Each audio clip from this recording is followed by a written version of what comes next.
Hello, and welcome to a series of tutorials, the first episode in which, and we'll be doing a bunch of tutorials on about a bunch of different softwares. So hopefully you guys can learn about them.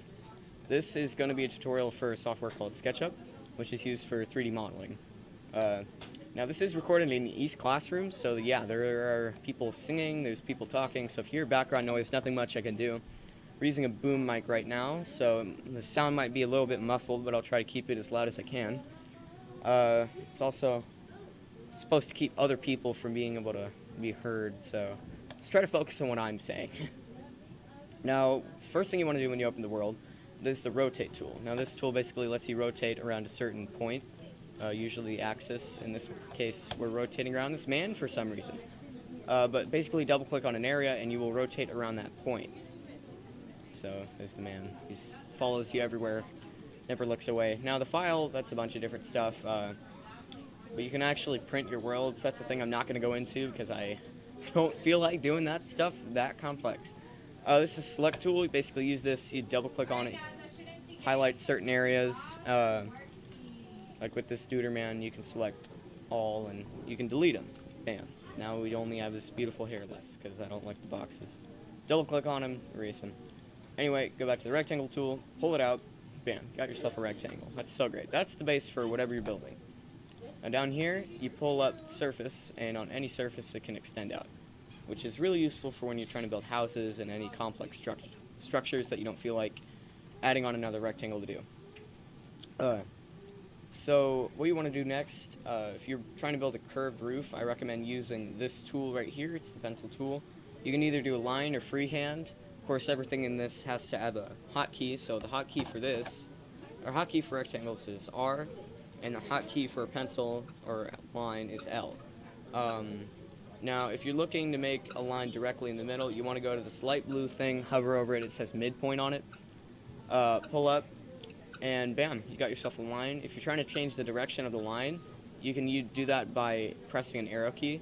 Now notice, the blue axis is the y-axis, and so any line that you highlight that is going to be on the y-axis is blue.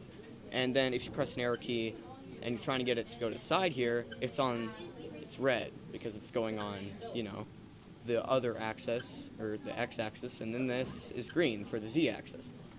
So right now we just want to do this. Now notice it'll highlight a little dotted line there that is red. That'll mean that it's going to be a line. It's a theoretical line, of course. It means that the lines are even, which is what we want if we're making a perfectly even roof. What you're going to want to do next, if we're actually truly making a curved roof here, is drag from one point of line to the base point of the other line. You'll have yourself a rectangle in the middle. Go over here with the line, select this point down to that one, and it'll create a nice little triangle here. Do it again, and it will actually make a roof, which is really nifty. Prevents a lot of stress. And do the same thing on the other side, and you will have yourself a perfect curved roof. It's so beautiful. Should be directly in the middle. So there, we got the basis of our house here. Now, you can delete these lines, but I don't recommend it, because it doesn't really fix anything. But, I guess it does make the house look a little bit prettier. So we're just going to clean this up a bit. So there, we got a nice house, no lines on it. Okay, next up what you want to do, use the orbit tool to get around and use the hand tool to select areas and zoom in on wherever the hand is. You can take the line, or the rectangle tool again, go on here, and drag it on the surface of the house, and you'll have yourself a rectangle here. This is the paint bucket tool. Now there's a menu over here that controls this. Now I've got a few little things right here already preset for this purpose of convenience, but you'll have to go in there and select it, go down to the select, and they have all these nice surfaces that you can texture these things. And it's basically, if you've ever used Microsoft Paint, it's kind of like the paint bucket tool. In the entire area, it colors it that specific color.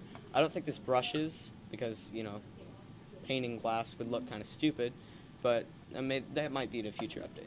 So right there, I made a nice little window using the translucent glass menu to make something that looks anything like a door. Just pull up like this, make a door shape, and I go down and I'd select either metal or I'd select wood, but I like selecting metal because I think it looks better for doors. Oh wow, that's not meant to. Here, we're gonna do this. And we got ourselves a door. The textures do look pretty stupid most of the time, because it's usually a large texture that's been shrunken down. It's kind of weird, but that's basic house. That's about as basic as it gets, unless I'm doing like a square block. This is the arc tool. Now there is an arc, a 2-point arc, a 3-point arc, and a pie. These are all very confusing. For the pure sakes of this being like a simple tutorial, I'm not going to show you anything beyond the 3-point arc. The 2-point arc, oh, I selected the wrong thing. Here, wait. This is what this tool is for. Okay, good. Go over here to the 2-point arc. And I don't know what that was. And then you can bring this up like that, and you'll make a nice little thing for no reason at all. Now, this isn't really applicable to much. There is a circle tool if you want to make circle bases that you can pull up. It basically starts from the middle, you drag it out, and it makes a circle whichever size you want.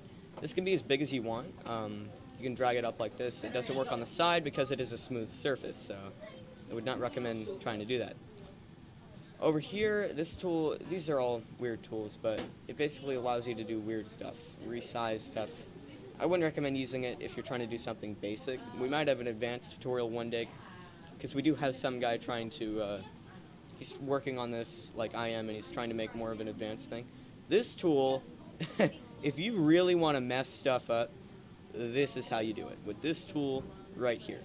Or not here. It's the 4 arrows all going in the opposite direction. Basically, click on a surface, and you can drag it like this, and it will also bring all the other points with it. So it's a good way to make everything look really bad. Like right now, I'm dragging this thing on the Z-axis. Say I bring it over here, and I got myself a nice little curved warehouse here. It's a normal house, terrible house. Anyway, that's one way. It's also really good for like messing up your stuff in amazing ways. Like, for example, I don't know what I just made, but it looks terrible. This tool right here is the rotate tool. It rotates the surface and everything connected to it. While you do it, click on a surface. I usually try to make a straight line, and from here, you can really mess things up. Turn surfaces upside down, and of course they bring the other surfaces with them. That's kind of nice about this software, is the fact that it brings all the other points with it. Now my mic is low battery, so I'm going to try to hurry this. This point, it lets you select a certain point and drag that surface down. So let's say you wanted to make this a flat roof without having to Control Z it, or make it a roof with a bigger curve or a smaller curve. You'd select this, and you can go all the way up. And there's also other points, like you can extend this wall out. Basically what I did with the other tool. You can extend this wall out, make everything really messed up, but it's also really good for trying to make some sort of building with actual cool looks to it, which I would not recommend trying to do. Here, one thing you can do if you're trying to make a roof that has more curve on one side than the other, instead of trying to do a line, you can do the normal roof and then move it like that. Really convenient. This is the measurement tool. You know what it does. Click on one point, click on the other point, or click on one point. Oh geez. Click on one point, hold it in the other point. It will tell you that that surface is 14 feet and 3 inches. Now, depending on what measurements it actually uses, there's preset things in the menu that will say like feet, inches, stuff like that, or meters and centimeters. Now, that's a really useful way to do stuff. This is a zoom tool, and it focuses on one specific surface, so you can zoom in and out onto that surface. Or on one. This over here, this is just a 3D warehouse of stuff you can bring in here. You can bring in an Apache helicopter. Yeah, all this cool stuff you can download if you're just trying to do it for pure memes. But I'm not gonna actually download anything right now. There's also an extension warehouse that adds in all useful tools. We might do another tutorial with this, maybe explore it more further. But right now, we're just gonna leave it at the basics.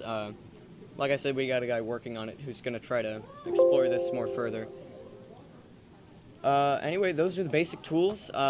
Leave a comment down below if you guys have any questions. I'll try to answer them. We have another guy working on it that might be able to answer more questions. But anyway, I will see you guys in the next episode.